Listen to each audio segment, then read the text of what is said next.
Deu muito ruim aí para o senhor Jair Bolsonaro e para o filhinho dele, Carlos. A Polícia Federal conseguiu aí provas contra os dois, provas contundentes de crimes aí que a gente não estava sabendo. No caso, a gente até estava sabendo de parte aí desses crimes novos, porém, até então a gente não sabia que o Bolsonaro tinha sido pego nessa investigação. Estou falando aqui do caso da ABIN Paralela. A Polícia Federal finalmente pegou o Bolsonaro. Uma coisa que estava me preocupando, e talvez eu vi muitos comentários de plantonistas também preocupados, é que toda vez que teve a operação de busca e apreensão e algum relatório foi tornado público ali com provas contra o Carlos, contra o Ramagem, contra outros da ABIN, o que aparecia ali era que os alvos eram Ramagem, eram outros funcionários da ABIN, era o Carlos Bolsonaro, mas nunca o Jair Bolsonaro. E estava claro, né? Se a ABIN estava espionando ali rivais do Bolsonaro, influenciadores, jornalistas, parlamentares, ministros do STF e até aliados do Bolsonaro, isso é óbvio que era a mando do Bolsonaro, era para beneficiar quem? O Bolsonaro. Se a ABIN estava usando isso para ajudar o Bolsonaro na tentativa de golpe de Estado, então é óbvio que o mandante, o chefão, é o Bolsonaro. Então, o que acontece é o seguinte, agora já vem a confirmação aí via imprensa de que pegaram o Bolsonaro e pegaram o Carlos. A Globo, além de falar desse novo caso, também falou o seguinte, dessa nova informação, também falou o seguinte, a investigação da Polícia Federal que chegou à Procurador-Geral da República vai ser analisada por vários procuradores. Vou mostrar aqui o trecho da Globo falando. E eles só de olhar aí o relatório final preliminarmente, eles ficaram impressionados com a quantidade de detalhes que tem a Polícia Federal. Eu falei aqui anteontem que, olha, eu já li muitos relatórios aí de investigações para fazer vídeos aqui para o Plantão Brasil. E esse do golpe de Estado é de longe o mais bem feito. Eles colocam ali todos os detalhes possíveis, eles ligam todos os pontos. São aí centenas de personagens, são 37 indiciados, mas aparecem centenas de nomes ali, e eles ligam cada ponto, o que aconteceu em cada dia, e aí isso se liga aquilo, aí tem mensagem aqui mostrando, mensagem de outros mostrando, então é uma riqueza muito grande de detalhes. E aí, vemos aqui essa notícia na Globo. Pois bem. Eu tenho uma apuração parecida com o que a Isabela Camargo trouxe, de que eles ficaram, esse grupo que vai analisar todas essas provas, que afinal vão ser 8, 9 procuradores responsáveis, eles fazem parte de um grupo estratégico de combate a crimes antidemocráticos, ficaram muito impressionados mesmo, com a repercussão também, claro, com o conteúdo, novas provas, a documentação. Porque se a gente pensar ontem, isso estava recém-chegando na Procuradoria-Geral da República, quer dizer, eles não tinham nem tempo de ler ainda. Se sabia de outros inquéritos, informações aqui e ali, mas a contundência do cruzamento das informações, inclusive tudo que aconteceu de forma cronológica, foi muito impactante. A gente percebeu isso ontem ao longo da cobertura também, novos documentos, como um que desenhava realmente à mão todas as etapas do golpe, não só o que se imaginava, mas o que se colocou em prática e o que se queria. E a estratégia final era não deixar, exatamente isso que estava escrito, Lula subir a rampa. Então, quer dizer, você ou seja, a Procuradoria-Geral da República já está assim, peraí, recebemos isso aqui, vamos ler, são 7, 8 procuradores, ela diz aí, eu li uma matéria na imprensa que diz que são 10 e li uma que diz que são 9, entre 7 e 10 procuradores aí, debruçados no caso desde já. Eu lembro que no ano passado a Procuradoria-Geral da República não entrou em recessão, eles ficaram trabalhando aí durante dezembro e durante janeiro, e inclusive a Procuradoria-Geral da República foi aí um dos órgãos que pediu uma operação de busca e apreensão que teve contra o Bolsonaro em fevereiro, e aí logo aí no Carnaval, quer dizer, eles estavam trabalhando antes do Carnaval aí, em janeiro ali, naquela operação, e também fizeram ali uma operação de busca e apreensão contra o Carlos Jordi, que foi em janeiro, dia 9 de janeiro desse ano. Então estava ali em dezembro, em janeiro, trabalhando pra caramba, porque no caso o Gonê tinha assumido no dia 19 de dezembro do ano passado, então ele já assumiu e começou a mostrar trabalho. Eu vi algumas pessoas, alguns boatos aí, de uma falsa esquerda que tem um derrotismo, dizendo, não vai dar em nada, a PGR não vai fazer nada com o Bolsonaro. Olha, tem uma coisa, em setembro acaba o mandato do Gonê, tá?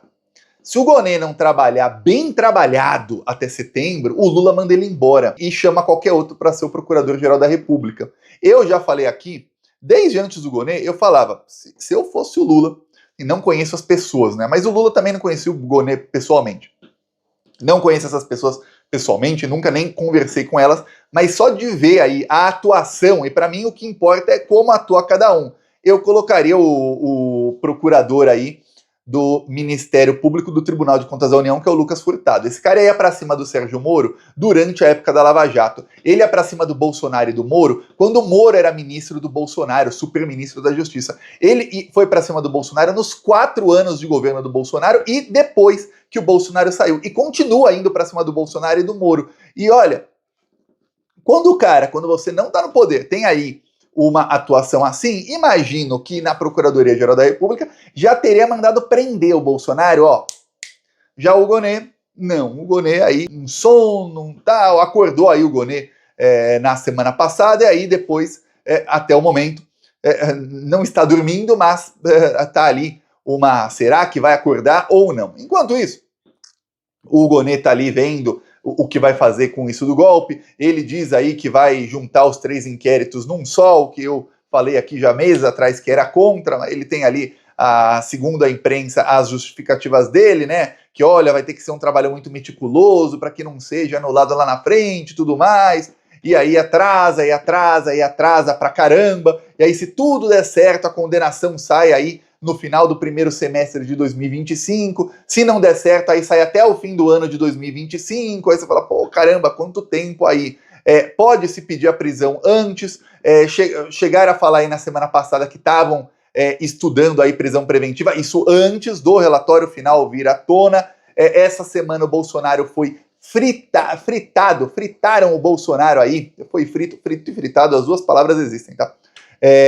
Fritaram o Bolsonaro na imprensa durante a semana inteira. Tivemos aí, pela primeira vez, a Rede Globo deu mais de 20 minutos de Jornal Nacional contra o bolsonarismo. Não chegou aos 23 minutos os pedalinhos dos netinhos do Lula no sítio de Atibaia, mas chegou a 22 minutos. 22 ali, número que o Bolsonaro gosta. Então, no dia seguinte já foram mais de 10 novamente. Então a coisa tá feia. Quando começa essa fritura, é aquela fritura antes da prisão. E aí, também dizem aí os jornalistas que a Polícia Federal vai atrás agora de mais provas.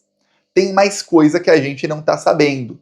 Aqui você vai ver como o cerco tá fechando. Enquanto isso, as investigações vão continuar para temor dos bolsonaristas. Por quê? A PF está em busca de novas informações a partir daquela operação contra golpe. E isso pode reforçar ainda mais o inquérito que já é considerado muito bem feito, que está nas mãos agora da Procuradoria-Geral da República. Então tem muita gente temendo ali, Marina, que de repente alguns que foram dos indiciados possa abrir o bico para tentar aliviar a barra deles. E aí pode complicar muito mais gente. Porque a investigação não para, né? Embora tenha um relatório muito completo, enorme, 884 páginas, a Polícia Federal continua investigando. Então é isso, continua a investigação e estão com medo. O medo dos bolsonaristas de delação é por um motivo. Quando o Gonê foi escolhido pelo Lula para ser Procurador-Geral da República, muitos bolsonaristas comemoraram. A Bia Kicis chegou a fazer discurso a favor do Gonê. Bia Kicis aí, que vai ser indiciada no inquérito das milícias digitais. Eles acreditavam que o Gonê era de extrema direita, que o Lula estava dando um mega tiro no pé. Só que o Gonê foi indicação para o Lula do Alexandre de Moraes e do Gilmar Mendes. Muita gente coloca ali, nossa, o Gilmar Mendes não dá ponto sem nó, o Alexandre de Moraes não dá ponto sem nó. Opinião do Thiago aqui, o Gilmar Mendes foi quem articulou com o Bolsonaro e com o Toffoli para que o Cássio Nunes fosse para o STF. Menos de 6 meses depois, eu lembro do Gilmar Mendes quase xingando o Cássio Nunes, falando um monte, esculachando o Cássio Nunes, porque o Cássio Nunes traiu ali e votou a favor do Sérgio Moro no processo de suspeição do Moro contra o Lula. Deu ponto sem nó, mas deu um ponto, mas não tinha nó nenhum no ponto de Gilmar Mendes nesse caso aí. Será que na do Gonê também? Tudo indica que não. O que temem os bolsonaristas é o seguinte: agora o processo, essa investigação, tem na Polícia Federal? Tem, mas a partir do momento em que chegou na Procuradoria-Geral da República, esses indiciados e qualquer outro aí que esteja sendo investigado, mas principalmente os 37 indiciados, sejam os 5, os 6, 7 que estão presos ou não, eles podem procurar o Gonê, que eles acreditam ser de direita, para fechar uma delação premiada. E muitos deles acreditam que com o Gonê vão conseguir uma delação muito melhor e acredito até mais justa do que com a Polícia Federal. Olha, eu acho difícil uma delação melhor do que a que fez o Cid. O Cid conseguiu. Ele era a pessoa mais implicada ali em todos os crimes. A que mais produziu provas contra si mesmo e contra os outros. O cara que conseguiu a façanha, a proeza de deixar que a Polícia Federal visse todas as mensagens dele do celular dele e ainda recuperasse as que ele apagou e deixou na nuvem todo o backup ali de uma cópia de todas as mensagens. O cara que conseguiu não apagar os e-mails, deixar os e-mails na lixeira para que todo mundo visse. Esse cara aí, ele fechou uma delação em que ele pega no máximo 2 anos de prisão, ou seja, não vai preso. O pai dele e a esposa dele que participaram dos crimes também não são presos. Esse é o nível aí da delação do Cid, tá? Melhor que isso, difícil, mas muito, muito, muito difícil. Acho que só aqueles delatores da Lava Jato que o Sérgio Moro condenava a 100 anos de prisão, mas se falasse alguma coisa contra o Lula, aí não ficava nem 2 anos preso. Só esses, para ser um negócio aí, assim melhor do que conseguiu o Cid. Mas o que acontece é que muitos aí podem confiar mais no Gonê, na Procuradoria-Geral da República, pensando, pô, no Ministério Público Federal tem mais gente de direita aí do que na Polícia Federal, onde é uma investigação que o Alexandre de Moraes escolhe e o delegado-geral da Polícia Federal escolhem quem são os delegados e os agentes, e obviamente não vão colocar Bolsominion ali, como não colocaram. Já no Ministério Público é diferente, o Ministério Público é um órgão à parte do STF, é um órgão independente tanto do STF como do governo Lula. Ali quem fez a equipe foi o Gonê.